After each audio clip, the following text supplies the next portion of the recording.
Hello guys, welcome back to the new blog. Guys, તમે વિચારતા છે કે આજનો બ્લોગ આ હથિયાર સાથે શું થઈ રહ્યું, આ હથિયાર સાથે કેમ ચાલુ કર્યો.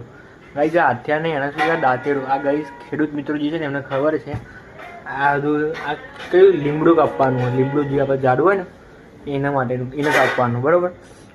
આ વસ્તુ આપણે લઈને ક્યાં જઈએ, આપણે જે નવું ઘર નવું મીન્સ કે બીજું જે ઘર આના સિવાય તો એક ઝાડ આપણા જૂના બ્લોગમાં કેટલી વખત મેં દેખાડેલું, પણ થોડા ટાઈમથી આપણે જ્યાં નહીં. પણ તો કેવું થયું ખબર, જે આ રીતે ઘર હોય ને ઘરના આગળ ઝાડ એના પત્તો ખરી કરી અને વરંડામાં બહુ જ કચરો થાય.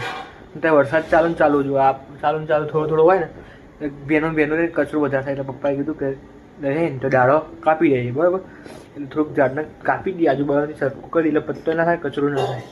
પછી તો જઈને કાપીને સરખું કરીએ, મોન ભૂમિ બની જઈએ. હવે તમે વિચારતા છો આટલા અંધારામાં કેમ કપાય, એનું એક કારણ કે આપણે લેટ જેમ થયું તમને